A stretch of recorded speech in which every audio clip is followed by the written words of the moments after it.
زندگی رو به خودت سخت نگیر که اگه بگیری بیماری خود ایمنی میگیری. میشه که مثل من اشتباه منو تکرار نکن. ولیو این ویدیو اینه، ارزشی که این ویدیو برای شما داره اینه. تن سالمی دارید، قدرشو بدونید. اگه در طول روز ساعتی هستش که حالتون خوبه، ساعتی هستش که حالتون بده، ولی به طور کلی اتفاقای خوب توی زندگیتون میفته، قدرشو بدونید، ناشکری نکنید و از تجربه یکی مثل من استفاده کنید. حالا نمیخوام خیلی فضای ویدیو رو دارک کنم، ولی خب میدونید من یه سری بیماری خود ایمنی دارم، پوستم یکم ملتهبه، با اینکه داره بهتر میشه ولی تایم زیادی رو اذیت شدم. میبینید سیبیلم اینجا ریخته، اینجا سیبیلم هست، اینجا ریخته همونطور که میبینید، اینجا هست و من میخوام شما اشتباه من رو تکرار نکنید. و منظورم چیه وقتی میگم به خودتون زندگی رو سخت نگیرید؟ توی زندگی سختی اتفاق میفته. من دارم فقط به شما میگم که خودت برای خودت سخت‌ترش نکن، چون سختی ها رو زندگی پیش روت قرار میده ولی ما خودمون کار خراب میکنیم. یه نکته‌ای هست بچه‌ها، چند وقت اخیر من توی کانال ماتریکس چند تا ویدیو گذاشتم. خیلی گفتن که خب سینا تو تحلیل میکنی، راه حل بگو. مثلا اعتیاد به پورنو میخوایم ترک کنیم یا اعتیاد به هر چیز دیگه رو میخوایم ترک کنیم، راجبش حرف میزنین، راه حل بگو. من گفتم با خودم گفتم چی بگم؟ نمیدونم دقیقاً، اما الان حس میکنم یه چیزایی میدونم. حرفایم نیستش که به ذهن خودم اوریجینال رسیده باشه، به هیچ عنوان. خودم جای دیگه شنیدم، خیلی هم شنیدم ولی بهش عمل نکردم. درست مثل کارل یونگ که توی کتاب سرخش نوشته که من حس کردم در تمام این مدت یه خری بودم که داشتم این دانشی رو با خودم میبردم و شاید خودم دقیقا نمیدونستم شاید عمق این دانشی که من دارم با خودم حمل کنم زیاده. من خیلی چیزا رو میگفتم، خیلی چیزا رو به زبون می آوردم در طول زندگیم، حتی موضوعات زیادی بوده که راجبش ویدیو ساختم ولی در نهایت خودم بهش عمل نکردم. راه حل چیه دوستان؟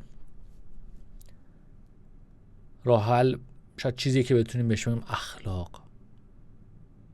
اخلاق مداری. اخلاق نسبیه، شاید تو جامعه خاصی، شاید عجیب گفتم شاید تو جامعه خاصی یه چیزی اخلاق باشه، اخلاق مداری باشه یه رفتار، تو یه جامعه دیگه همون رفتار بی اخلاقی باشه. شاید بهتره باشه بگیم که زیبایی، دانایی و نیکویی. چه ربطی به سخت گرفتن داره؟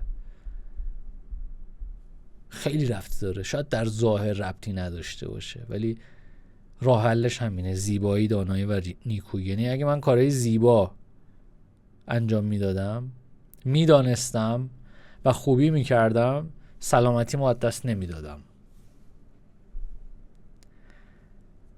الان بهتون میگم یعنی چی. آیا طمع خوبه؟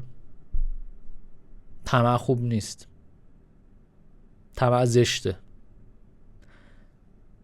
اگه طمع کنی به خاطر پول دروغ میگی، اگه طمع کنی به خاطر ظاهر خوبه یه دختر بهش دروغ میگی که فقط باش سکس کنی، زشته، کار زشتیه، اخلاقی نیست. میبینید همین اخلاق، همین زیبایی میتونه شما رو نجات بده. وقتی که خیانت میکنه یه نفر داره کار زشتی میکنه. خیانت که میکنه عذاب وجدان میگیره، عذاب وجدان که میگیره حالش بد میشه، زندگی رو برای خودش سخت میکنه، هی باید قایم کنه که خیانتش لو نره. به همین سادگیه، به همین سادگی. کسی که غیبت میکنه میانه دو نفر اختلاف میندازه، بعدن گندش در میاد، اون دو نفر حالا با خودش بد میشن، حالا خودش بد میشه، بیماری میگیره، مریض میشه، مریض روحی روانی میشه، میزنه به جسمش، در صورتی که میتونست خودش زندگی خودش رو سخت‌تر نکنه. به اندازه کافی موشک داره میاد و دلار گرون میشه که تو نخوای دیگه، نیاز نباشه خودت بیشتر از این جمع بزنی توی زندگیت. و کار خودتو خراب کنی.